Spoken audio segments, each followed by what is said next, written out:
Hello दोस्तों, BSTC first year और second year के परीक्षा फॉर्म भरने से संबंधित इंपॉर्टेंट डॉक्यूमेंट्स को लेकर के हम इस वीडियो में बात करने वाले हैं कि कौन कौन से डॉक्यूमेंट्स आपको परीक्षा फॉर्म भरते टाइम आपको चाहिए होंगे। तो आपको पहले से उनको तैयार करके रखना है और फिर उसके बाद में ही आपको फॉर्म भरने की प्रोसेस को स्टार्ट करना है। तो इस वीडियो को पूरा देखिए, चैनल पर नए हैं तो सब्सक्राइब कर लीजिए इसी तरह के और इंपॉर्टेंट वीडियोज़ के लिए।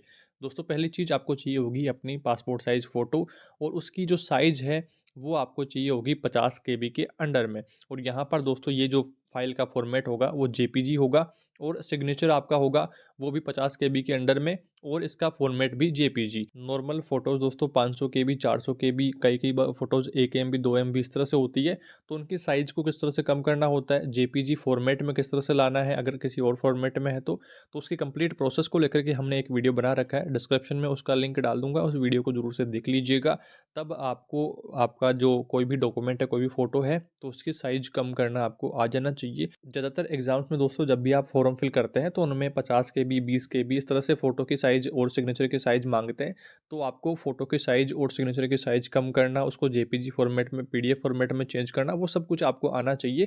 तो उसके प्रोसेस के लिए आपको ये वीडियो ज़रूर से देख लेना है, डिस्क्रिप्शन में लिंक दिया हुआ है। इसके बाद में आपको 12th की मार्कशीट आपको चाहिए होगी। 10th मार्कशीट यहाँ पर मेंशन नहीं करा है, आपको 12th वाले चाहिए। 10th वाले भी आप अपने पास में रखिएगा, अगर वहाँ पर ऑप्शन दिखे तो उसको भी अपलोड कर दीजिएगा। बट नॉर्मली दोस्तों यहाँ पर सिर्फ 12th वाली मेंशन करी है। तो इसकी साइज़ आपको 100 केबी के अंडर में रखनी है और जेपीजी फॉर्मेट में ये भी रखनी है। अब देखिए, सिग्नेचर और आपकी फ़ोटो की साइज़ 50 केबी के अंडर में, और 12वीं की जो अंकतालिका है इसकी साइज़ 100 केबी के अंडर में रखनी है। इसी के साथ में आपको अगला जो डॉक्यूमेंट है वो है जाति प्रमाण पत्र। अब जाति प्रमाण पत्र एससी-एसटी जिनका एक बार बन जाता है तो वो लाइफ टाइम के लिए रहता है, और कुछ कैटेगरीज़ में 1 साल, 2 साल इस तरह से उस उनका टाइम पीरियड रहता है। तो अगर आपका वैलिडिटी ख़त्म हो गई है तो उसको नया बनवा लेना है। पुराना अपलोड करने में उसको आपके फ़ोरम में दिक्कतें हो सकती है।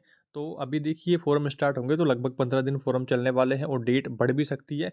तो आप आज ही आवेदन करके अपना नया जाति प्रमाण पत्र जो कास्ट सर्टिफ़िकेट है वो बनवा लीजिए। इसके बाद में आपका अगला डॉक्यूमेंट होगा काउंसलिंग सीरियल नंबर।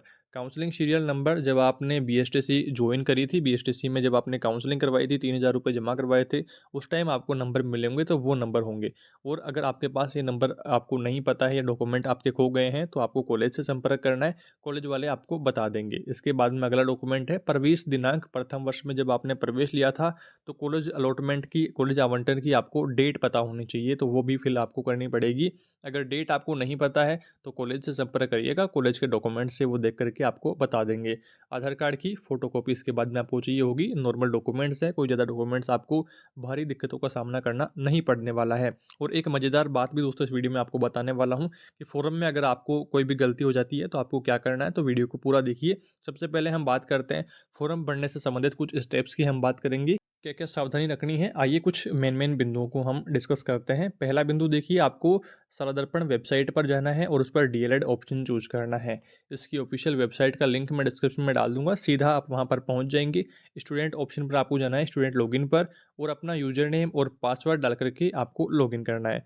अगर लॉगिन नहीं हो रहा है, पासवर्ड गलत बता रहा है, तो पासवर्ड फॉरगॉट कर लेना है और वापस नया पासवर्ड डाल कर के लॉगिन कर लेना है। और फिर भी अगर आपकी आईडी में कोई दिक्कतें आ रही हैं तो कॉलेज से संपर्क करना है। आपके कॉलेज वाले उसका जो पासवर्ड है वो चेंज करके आपको नया पासवर्ड लगा करके दे देंगे, फिर आप लॉगिन कर पाएंगे।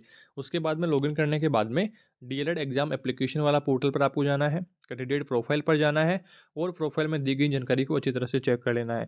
जो जानकारी आपके प्रोफाइल में दी गई है वो इंटर्नशिप पोर्टल जब आपने ऑनलाइन आवेदन करा था तो वहाँ से डिटेल्स उठाई हुई है। तो अगर कोई दिक्कत, कोई भी गलती उनमें होती है तो तुरंत अपनी कॉलेज से संपर्क करना है। आप चाहे प्राइवेट से हों या डाइट कॉलेज से हों, तो आपको खुद ही कॉलेज से संपर्क करना है, आपके कॉलेज वाले उसमें करेक्शन कर देंगे। तो अपनी पर्सनल डिटेल्स में कोई भी गलती आपको करेक्शन करवा लेनी है। उसके बाद में परीक्षा ऑनलाइन आवेदन के लिए डीएलएड एग्जाम्स एप्लीकेशन पर आपको क्लिक करना है। परीक्षार्थी अपनी बेसिक डिटेल्स आपको भरनी है, जो जो उसमें रिक्वायर्ड रहेंगी, जैसे कैटेगरी और आपका जो आवेदन का माध्यम है, आप एग्ज़ाम हिंदी माध्यम में देना चाहते हैं या इंग्लिश माध्यम में देना चाहते हैं, तो वो सब कुछ चीज़ें आपको चूज़ करनी पड़ेगी।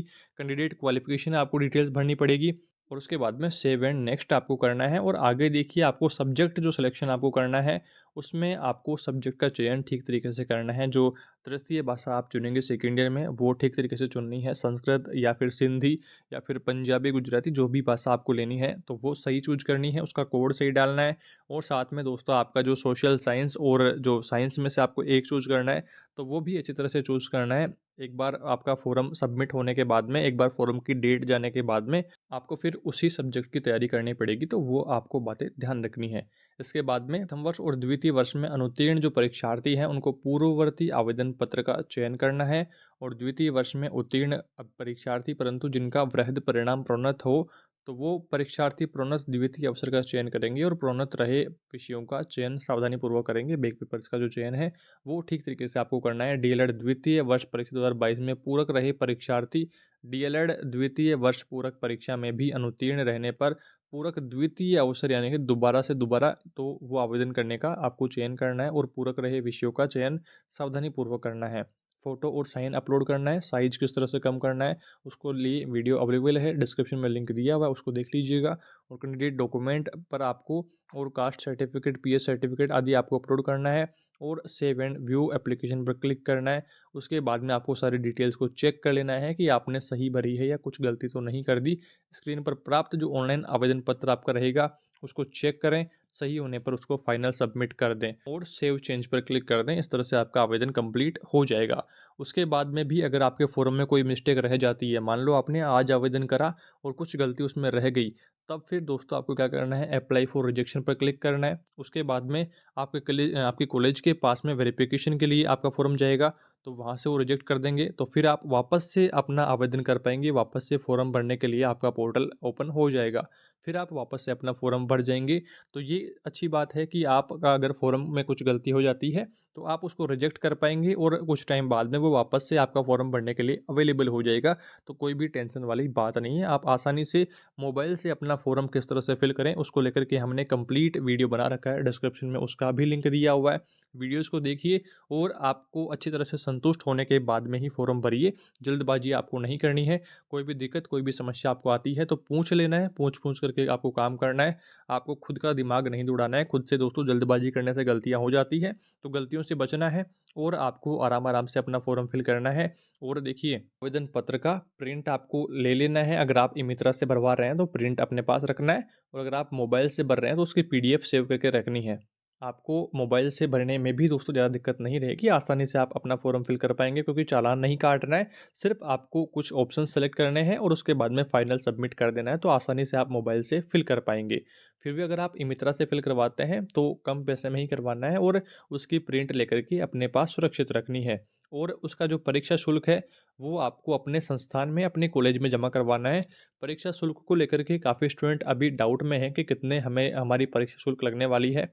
तो मैंने आपको पहले भी वीडियो में बताया है कि ₹270 आपके परीक्षा शुल्क रहने वाला है और ये दोस्तों नियमित और जो फ़ेल हो गए अभ्यर्थी हैं, जो फर्स्ट ईयर की एग्ज़ाम दिए और फ़ेल हो गए और वापस से फर्स्ट ईयर कर रहे हैं, सबको ₹270 देना है और सेकंड ईयर में भी सेम नियमित और पूर्ववर्ती सबको सेम ₹270 लगने वाले हैं। और अगर आप सेकंड ईयर में हैं और प्रथम वर्ष के कुछ पेपर्स आपके बैक हैं, तो फिर आपको ₹540 देने होंगे। सेकंड ईयर के बैक पेपर्स के लिए भी इस तरह से 540, तो 540 अगर बैक पेपर्स हैं तो उनके लिए 540 है और आपके जो नियमित स्टूडेंट हैं उनके लिए ₹270 आपके फॉर्म फीस लगने वाली है। ये फॉर्म फीस आपको ऑफलाइन कॉलेज में जमा करवानी है। अब काफ़ी कॉलेज ऐसी हैं जिनमें आपको खुद जा करके जमा करवाना पड़ेगा। काफ़ी कॉलेज ऐसी भी हैं जो स्टूडेंट के हित में काम करती है, तो फिर वो आपके साथ ऑनलाइन भी आपका पेमेंट ले लेगी, तो आपको अपनी कॉलेज के अकॉर्डिंग काम करना होगा।